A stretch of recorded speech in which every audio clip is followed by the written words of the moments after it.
What's going on? Welcome into Countdown to Game Day, covered by State Farm. Looking forward to a great college game day. Got Harry Lyles, Alexa Philippou, Kelsey Riggs hanging out with you for the next half hour. And y'all, what a week it has been in women's hoops. We are counting down, of course, until college game day, but also counting down until March Madness. You got Paige Buecker's coming back. You got the top 16 out. Alexa, you got Caitlin Clark. It's just been a fun week altogether. It really has. Even just figuring out what we were going to talk about in the show, we kept having to add things and change the order and be like, oh, this thing is really exciting. But obviously this week with Caitlin setting the record, I think was really exciting for not just women's basketball, but it felt like the whole sports world was really clued in. Even I saw like CNN and like all these like just not even sports entities that were talking about it too. So it was really cool to see women's basketball get that spotlight. And she's still got more work to do, which honestly is, again, like you mentioned, great for the sport, great for the exposure. It's fun to watch. I mean, she's one of my favorite players to watch of all time, and she's still got so much more things to do, not just at the collegiate level, obviously, but when she goes pro. It's so cool to just see how many people and little kids, girls and boys, are drawn to her and have really just become kind of honed in on this story because, of course, the big story is that Caitlin Clark set the all-time scoring record, now #1, passing Kelsey Plum. And she does it, of course, in just Caitlin Clark fashion. You're going to come out and also have a career-high 49 points in the shot from the logo. I mean, Harry, of course that's what she had to do, right? 100%. Not even just from the logo, but it was the way she did it in the first, minute and a half, 2 minutes? Like, it's the outburst for me as well, in which the way she did that. And obviously, again, so many exciting players. I mean, this is an incredible list, but when I think of players that you have to drop everything for and watch, her style of play is what comes to mind. And, you know, she mentioned she didn't want them to stop the game. Hey, she did her damn best to make sure to make that impossible, did she not, with how she came out with it and then the shot as well. So it was incredible. Yeah, and just the way you were talking about her style of play, because it's not just the scoring, it's not just the logo threes, but she's still such a good facilitator. And that really, I think people that are maybe more casual fans just focus on the scoring. But if you really are watching her games, you're seeing that she's such a great facilitator, and she's really able to set up her teammates for great success. So whether or not it's getting double-doubles, triple-doubles, 40-point games, we've seen it all from Caitlin Clark in the last few years. Had a double-double in that game. The 49 points were a career high. I think 13 assists in that as well. Those 49 points, second most for a player in all of women's basketball this season, also set an IRO record. So really exciting for them. But it's not just that. I mean, you mentioned, where does she go from here? We saw the list of names that she's on, but she's so close to not just setting the record for women's basketball, Harry, but also for setting the Division I scoring record for anyone who's played college basketball. I mean, what she's doing really transcends women's college basketball. Yeah, 100%. I mean, you look here, 99 points away from passing Pete Maravich. I mean, like, she's going to walk away with all of these records. And the one that's two casual days at the office for her. 99. I mean, that's like not even trying at this point, right? Honestly. And the one that sticks out to me at the bottom there, seeking Iowa's first ever NCAA tournament women's basketball title. This team, to me, is not quite what they were last season, but I also don't know that matters, because if you've got 22 on your team and she is the best player on the floor for 6 games, you can win any of those games. And I say that as somebody that I am a big South Carolina believer. I feel like they're out for revenge, but it's hard to see what Caitlin Clark has been doing and continuing to elevate her game and not feel great about what this Iowa team could possibly do in the tournament. It feels like, too, when you have that type of competitor, Alexa, like that mindset, she can go out and say, okay, I'm going to find a way to change the game. And as you mentioned, it's not just scoring, it's facilitating, it's all of the other things that she does. With that in mind, of course, they're trying to win a championship. They're looking to win the Big Ten title outright for the first time. What's the ceiling for this Iowa team? I think this Iowa team wants to get back to the Final Four. And what you were saying, I could not agree more with. If you have Caitlin Clark on your team, really when you have the best player in college basketball in, years on your team, you can't ever count them out. But they still have a long way to go. So I think like their ceiling is get back to the Final Four, maybe get back to the title game. I think it's a lot going to matter about the bracket and like who their matchups are, but their floor. I was going to say, let's make some people mad now. Yeah, I have some thoughts on that. No, I kind of what you were saying, like maybe they're not exactly the same team they were last year, and they've struggled at times. Like they needed a buzzer beater to beat Michigan State. They struggled at Maryland. They struggled against Iowa State. Obviously, it's a rivalry game.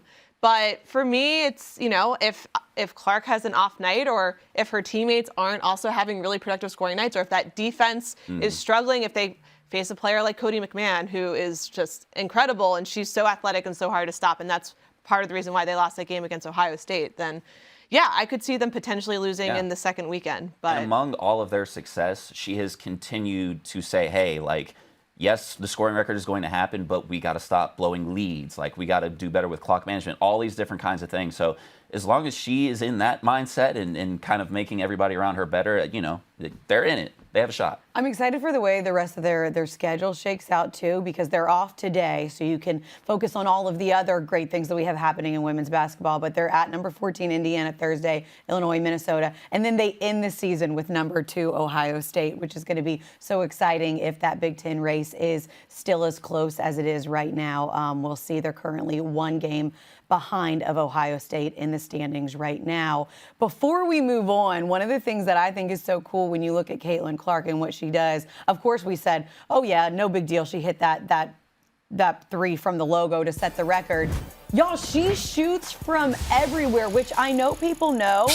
But Harry, how cool is it to see this with all of her shots, all of the points that got her to number 1, to that 359? I mean, it's honestly hilarious. Like, look you almost can't get them all on the screen. Yeah, I mean, there's what, maybe 3 or 4 players in all of basketball history that you have to guard 94 feet. She's one of them. I mean, that shows it right there, does it not? I mean, it really does. So impressive to see what Caitlin Clark has been doing. Still got 4 more games the rest of the regular season. Looking forward to seeing what other big moments come out of that. But right now it's time for this week's Magic Moments covered by State Farm. And we're going to look at some of the best moments and shots from her record-setting career. I know you just saw them all as little dots. Let's relive them through the big Magic moments, starting with South Carolina Final Four and the big stage. She shines bright as always. Yeah, that was just an incredible game because going into that, South Carolina obviously was undefeated, the favorites to win it all. But Caitlin Clark, again, she was the best player on the floor that whole tournament, and especially this game. She puts up 41 points and was the first player ever to score 40 in back-to-back NCAA title games. And she just did it casually in the Elite Eight and the national semifinal. Gave South Carolina their first and only loss, of course.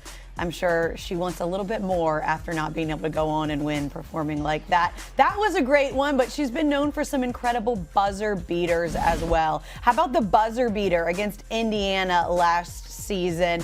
1.5 on the clock, Harry. That's plenty of time. It's probably too much time. It is too much time, and that is a shot that sunk the hearts of many in the Lyles family, as we are from the state of Indiana. But hey, I'll tell you what. So this shot right here is why I still have faith in this team this year, because that was sort of the moment for me.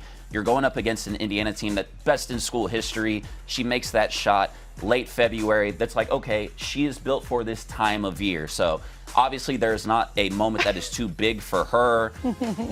That moment right there did it for me. I don't even know how you make that shot, not regardless of the clock, just like so off balance. She's heaving it up, and of course it goes in. This was an incredible moment, as well as she has a triple-double in Iowa Football Stadium, and you got to see the record attendance crowd for a women's college basketball game. Yeah, I mean, what an environment. Obviously it was an exhibition, but for Clark to do her normal stuff by getting a triple-double in front of this incredible crowd, and just, again, this moment in women's sports, it kind of transcends all of that. Like, no matter what the score was or no matter what she did, like, to see all those fans there right after, the Nebraska volleyball team did something similar earlier in the year, just super special and for those everyone. Grinch Kobe's too. He looks good doing it. She always looks good doing it. All right, another one we've got is another buzzer beater that we loved against Michigan State earlier this season. Finds a way to get open, drills it from where else? The logo. Of course she does. Yeah, and okay, so not only is this a logo 3, that's a step back. who does that? Caitlin Clark. How do you even defend her? I don't know. To even think to take that shot is unreal to me. And that's she is maybe the only person that is a good shot for, right? Like her and maybe Stephen Curry. That's about it. I mean, just unreal. The way that she is so clutch and so good, and then this moment. Yeah. 3 points from breaking it. Go ahead and give me those 3. And she didn't, like you were talking about before, it took her, I think it was 2 minutes and 12 seconds into the game to break the record. She made her first 3 shots, and I can't imagine, I mean, she said that the record wasn't a huge burden on her, but it's undoubtedly, a lot for any one player, any one college kid to have to take in. But I think you could see from, obviously, the footage here, the way that she was emotional when she saw the video tribute from her family and her close loved ones, that it really means a lot for her, but now she's ready to go and see what else that Iowa can do moving forward this season. I love the reaction at the end. She's like, no, put me down. Okay, this is like, we've done a lot. There's streamers. There's a lot of people. You guys are wearing shirts with my name.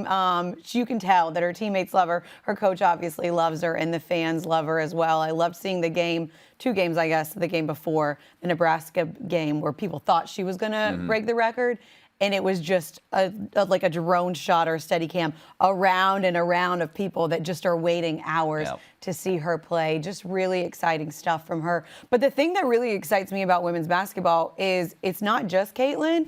And even after Caitlin is gone, the future is so bright. You look at what JuJu Watkins is doing right now as a freshman, y'all.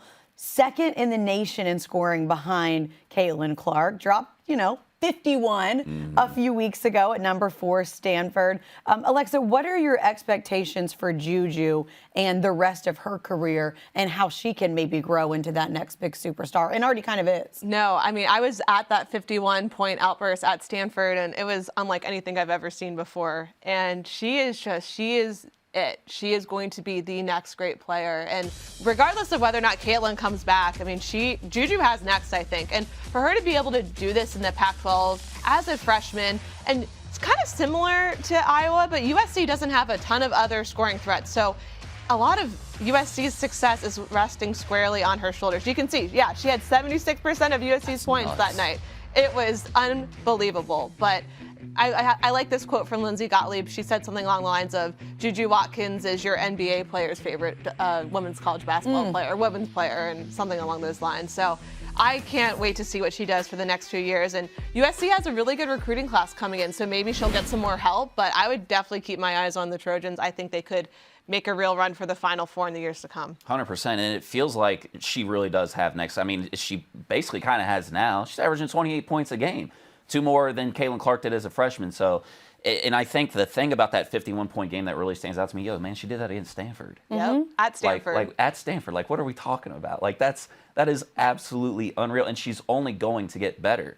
Like, there's still so much more for her to add to her game and to really just mature as a player, because the college game really is a different feel than any level that you could possibly play at high school. So, it's like Michael Jordan said, the ceiling is the roof, right? I mean, it seems like it definitely is for her. The other thing that I like about her in that performance is she had struggled some before. So as a freshman, being able to pull yourself out of that, be level-headed, and know what to do. Really excited to see the race for National Freshman of the Year. A lot of talk about her, a lot of talk about Hannah Hidalgo. She does things more defensively, but 2 really exciting players. Harry, there's a big game coming up today featuring the Trojans and Oregon State. It's a 10-11 matchup. It's going to be at 3 o'clock. What do you want to see from JuJu as we look forward to this preview from today? A redemption game, because the last 2 these teams played, they won by 2. USC got the best of them, but she had her 3rd worst, at least in terms of field goal percentage, shooting night. She still had 28 points in that game. So, people sort of see, all right, well, how many did she score? 28? Okay, but it wasn't a great scoring night. She has averaged, I think, 35.2 points over her last 5 games. Obviously, the 51-point boosts that a little bit, but she had 29, 31, 32. So I think today you're going to see her really try to dig in and make good on that last game, because, again, if you're scoring 51 at Stanford, I know Oregon State is great and honestly one of the best stories in all of college basketball this year. She's gonna have a redemption game today. And just one thing too to add is that when I've talked with USC coaching staff, like the one thing that they mention is that JuJu's mindset is just really mature, and that's kind of what allowed her, because what you alluded to, Kelsey, about coming back from a bad game against Washington to have that 51 outburst against Stanford. But she's the sort of player where she's just her hunger, her will, her ability to not to get too high or get too low is really setting her apart even this early in the season. So I think that could really help lead to a good outburst today against Oregon State. Hope so. She just had that game against Oregon where she outscored Oregon by herself in the first half. I do a men's basketball show too with Luke Hancock, and he loves it when stuff like that happens. He's like, JuJu is outscoring, beating them by 3 at the half. Excited to see that game at 3 o'clock, but we've got some other big ones across the landscape of women's basketball today. Of course, you know what we have going on with College Game Day at South Carolina. Getting ready for that game at 1 o'clock on ABC. NC State has been quite the story this year. Number 6 in the country. It kind of came out of nowhere, but you should never count Wes Moore's crew out. And then you've got another ACC matchup, a top 20 showdown between Virginia Tech and Louisville, as well as that matchup between USC and Oregon State. So looking forward to that. And as we talk about scoring, there's another player that is not getting, I think, nearly the recognition, maybe because of all of the other big things that are happening in women's college basketball. But it's the woman behind us, and it's De'Asia Fair with Syracuse. I mean, she is a short, tiny little guard, but you give her an inch, and it looks like she has a mile. She's able to score kind of at will. So De'Asia Fair currently 6th all-time in scoring and could also break Plum's record if Syracuse were to make a deep run. She needs quite a few more points in order for that to happen. But Alexa, thoughts on what you're seeing from her? Yeah, she's been a huge reason why Syracuse has been atop the ACC standings and has really been a contender in that conference race this year. I mean, she's a player that is just so experienced and poised and mature and has been such a huge factor for them. So I'm really excited to see how she can help Syracuse the rest of this kind of conference season going into the ACC tournament. But yeah, the Orange are a team to watch now. Like they're someone you can't count out in the ACC race. Felicia Leggett, Jack, their head coach, just her second year there. De'Asia comes over with her from Buffalo, and she's balling. So that's been really fun to watch. But another team that we've got our eyes on, that everybody loves to have their eyes on, the defending champs, LSU, arguably one of the more popular teams in women's college basketball. They lost 2 straight against South Carolina and Mississippi State. But then, Harry, they rally back and have 3 wins in a row. What do you think about LSU and how they're playing right now, and can they make another run? There's a lot of positive, and I think once you get down, we're getting here into late February, it's when you see teams start digging in, right? Like this has been sort of a roller coaster of a year for them for many different reasons, whether it's been on or off the court. But I think it's very promising the fact that they have sort of been able to maintain and always get back to center. At least that's how I sort of view it, right? Like somebody might knock you left or right, but they always kind of come back right here. And so when we're coming down to this time of year, Kim Mulkey, it's been tough. Haley Van Lith obviously has not gone the way that they hoped that experiment would work out, but there's still time. They could absolutely figure this thing out. I sort of view them in a similar way with Iowa and Caitlin Clark. It's obviously not the exact same, situation, but we know when Angel Reese decides, hey, this game is mine, she takes it. Feels like they have a lot of superstars. They have a lot of players that can just decide to go off at any moment. Alexa, this team obviously wants to get back and defend their title. Do you see them making it back to the Final Four? I think right now I would say I probably wouldn't pick them. But again, if they do make that run, it wouldn't shock me because I didn't think they would make the Final Four last year. And Kim Mulkey was able to make that happen. And obviously Angel Reese and Anissa Morrow, they're so incredibly talented. That is a great front court pair. And then you have a freshman in Michaela Williams, who's really incredible too. But for me, I think I still have too many questions about what is happening with this point guard spot.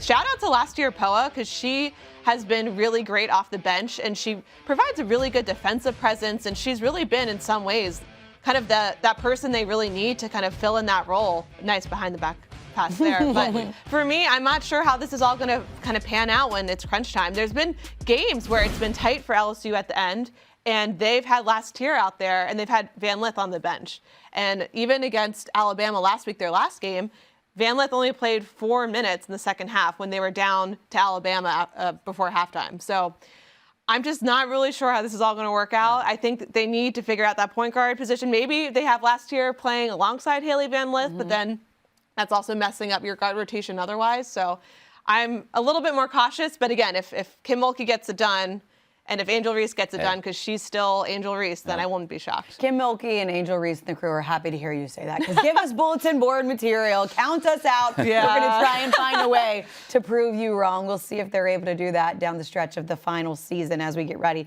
for March Madness. The other thing that we found out is, okay, as the season's coming to an end, you get closer and closer to the end of people's careers, and you get senior nights. And at UConn, it was a senior night that maybe you did or didn't expect. Maybe you didn't expect it in that way, because all of a sudden you got Paige Buecker and Aubrey Griffin announcing that they're coming back for another year, which is, when you're talking about superstars, Harry, I mean, Paige Buecker is one of the best of the best. What do you think about the opportunity that they have now? Because they haven't been healthy. They haven't really had their shot to have all of these women coming back again. It's huge. I mean, we were talking before the show, like Paige was it before she started getting hurt. I mean, like, we thought that the women's game, at least collegiately, was going to be hers. And my big concern with her is, you know, you saw that she was still projected number 3, right, in the latest mock draft. And it's so easy to understand that, hey, that opportunity is in front of you and you go take it, especially because you don't know if you're going to stay healthy even now, right, after you've come back from these injuries and things of that nature.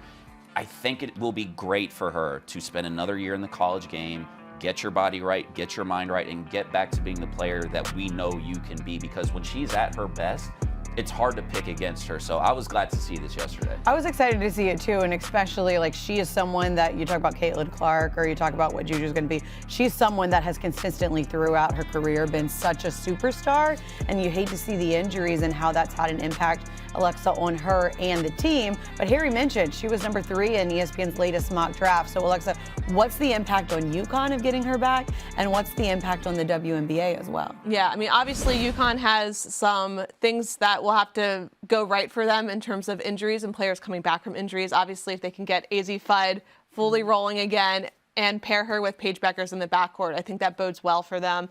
Aubrey Griffin, we're not exactly sure what her timeline would be for when she'd come back from her ACL tear, but this UConn team, they want to win a national championship because they feel like the last 3 years they haven't really gotten a great shot to do it. And even, I mean, I say that, and they still made it to the national title game in 2022. So it's not like they totally have missed out, but that's what Paige Buecker came to UConn to do. And so she's going to want to try and make sure that can happen before she leaves. And now for the WNBA side, it's very interesting because we've had all these question marks about which players are going to leave, which players are going to stay. And so this is the first big player that's really made an announcement. And so, you know, I think if we assume that she would have gone 3, or, you know, she could have potentially gone 2 even, that impacts maybe what the Chicago Sky or LA Sparks would want to do. But I do think that it's really just everyone's wait and see for everyone else. And then, you know, Paige will come out potentially in 2025. She could actually go back a year after next year, but say she comes out in 2025, I think she could be the top pick in that draft too. That's so crazy to think about. The most surprising thing to me from that was Gino afterwards saying that he didn't know it was coming then. I'm like, you didn't know? I mean, his face was so funny when she was on the mic and she was like, I'm coming back for one more. So that was really fun.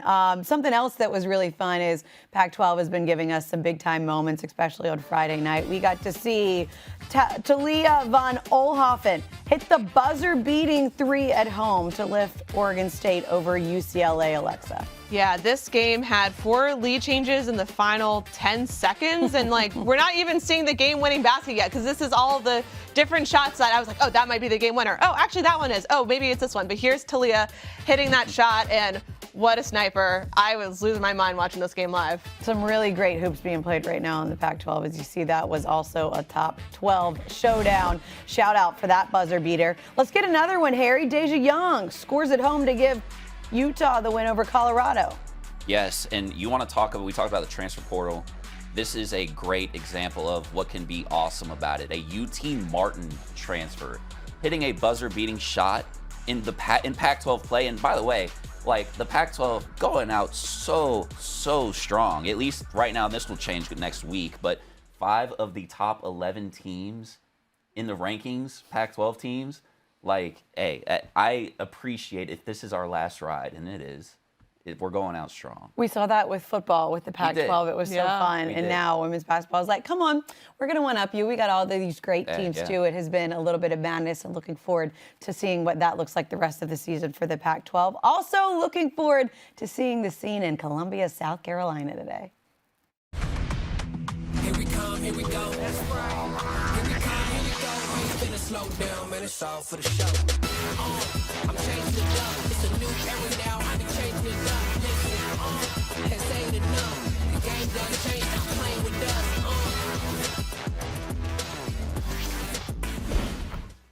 And with that, we now welcome in Carolyn Peck, who is coming to us live from Columbia, South Carolina, the set of College Game Day, where #1, South Carolina getting ready to take on Georgia in just a little while. And Coach, look, I see the players getting up some shots behind you. No fans just yet, but we know that sellout crowd goes crazy. It's a sellout again. What are you expecting the energy there to be like today?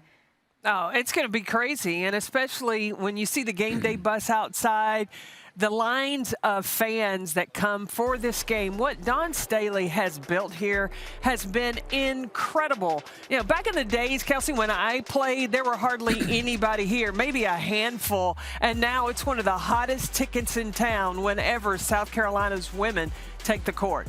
Coach, understandably so, and Camila Cardoso is coming back. South Carolina didn't miss a beat in her absence, so could you speak to that depth, but also what are they going to be getting back today? Well, when you look at what Dawn Staley has built and when she recruits players, they understand when your number's called, you've got to be ready. So, yeah, Camila Cardoso went to Brazil to try to help her team qualify. And you had JuJu Watkins, who stepped up huge in her absence. And South Carolina really didn't miss a beat. But you can go back and look at the 5 players from last season that went to the WNBA or drafted in the WNBA and the players that were ready to step up. Breezy Hall was ready to step in. You had Chloe Kitts, who has filled in and started from day one of her sophomore season. These players, and especially in the day of the transfer age, where players, if I'm not playing or I'm not starting, I'm leaving, that doesn't happen at South Carolina. They just have a focus on developing their game so that when their number's called, they're ready to step in. Coach, we're thinking ahead now to March, obviously, with it being mid-February. Do you see any weaknesses in the South Carolina team? Ooh. That's a tough question because a team that has gone undefeated, you think, well, they've got everything figured out. These are the concerns that I would have if I were South Carolina. Number one, winning can cover up warts. And there were a couple of games where South Carolina got off to a slow start. LSU was one and Tennessee was the other. And the players had the mentality in the locker room, well, we'll figure it out. Well, as you get deeper in March, you may not have time to figure it out. So they've got to get out to a good start. And last but not least, because you have so much talent, when it comes crunch time, understanding where the ball needs to go to. Not everyone needs to be the hero. And you mentioned how difficult it is sort of to maintain, a roster and a culture in this time with the transfer portal and things of that nature.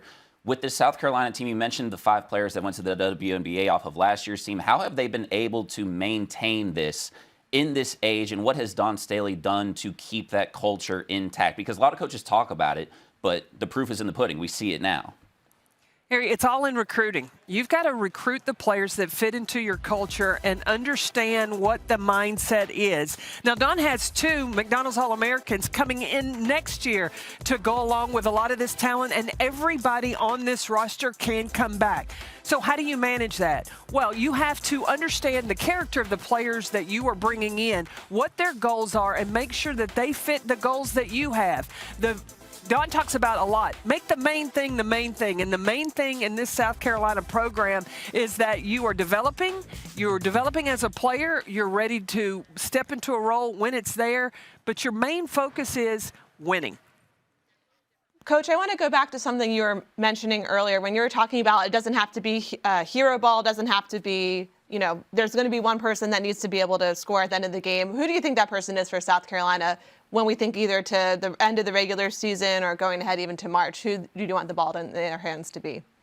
Well, Alexa, that's a great question because when you look at teams that win national championships, it is really the team that has the strongest point guard, that leadership. And South Carolina's got 2. They've got Raven Johnson and they have Tahina Paopao.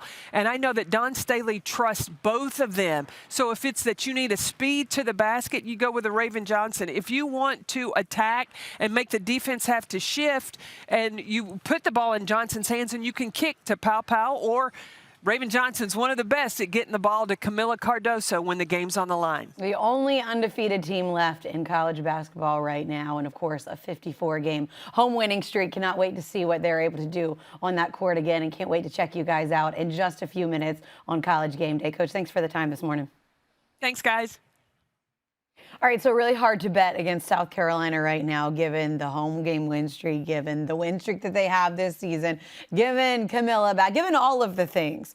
But Alexa, if you had to right now take South Carolina to win the national title or the field, which way are you going?